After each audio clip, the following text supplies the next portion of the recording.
市人想減肥，168斷食法、生酮飲食定係極端方法呢？以下落嚟嘅 S 先生就係最佳嘅見證。S 先生你好啊，請問你可唔可以透露下呢？當時你最重嘅體重係有幾磅啊？都有190磅。年紀輕輕，搞咩增加體重得咁犀利啊？因為我份工啦，咁啊日日要坐，日坐夜坐喺度，咁我又做唔到運動喎，我又唔中意做運動，咁加上呢，我又即係好中意睇波啦，一晚睇2場英超，咁啊每場呢，我都要食2包公仔麵嘅，咁再加2支啤酒，哇！其實諗起都爽㗎，咁咪搞成之前咁咯。咁你幾時先知自己呢個習慣係唔好嘅呢？其實我公司咧就好好嘅，咁每年咧都會有啲 body check 提供俾我哋。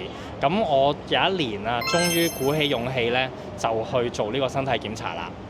哇！唔 check 就由止可，一 check 就去做 body check 啦，咁啊要照超聲波啦。咁其中一 part 咧就係個醫生咧就要喺我肚嗰度咧就整啲 gel 落去啦。咁咧佢就越整越大力喎。咁我痛啦，我就問佢：哇，係咪要咁大力㗎？咁好痛喎！跟住醫生就話：梗係要大力啲啦，你個肝啊全部都脂肪嚟㗎。我唔使睇啲指數出啊，我都知你係一個好嚴重嘅脂肪肝。咁我嗰刻就個心熬一熬底啦，我就問佢：我話咁我之後會點㗎？跟住醫生就話：如果你啊再唔改變你啲飲食習慣啊，同埋你再唔做運動啊，你以後就會有肝硬化同埋肝 cancer 添啊！哇！睇場波都會肝硬化同生肝 cancer？唉，咁梗係驚啦，肝 can 喎，咁咪洗心革面咯。咁我嗰陣時唯有即係的起心肝，每日做運動啦，每日跑步。同埋嗰啲公仔麵，我由嗰一日開始我就冇再食啦嚇。咁咩牛腩飯啊、咖喱啊嗰啲，我啲汁我盡量都唔撈啦。咁啊即係控制翻個飲食咯。我都睇得出你好努力減肥啊。咁你而家個身體同埋個脂肪肝點啊？即係都講真啦，過咗咁耐啦，咁啊我體重咧都而家就150磅啦，脂肪肝咧都搣甩埋，而家變成健康肝。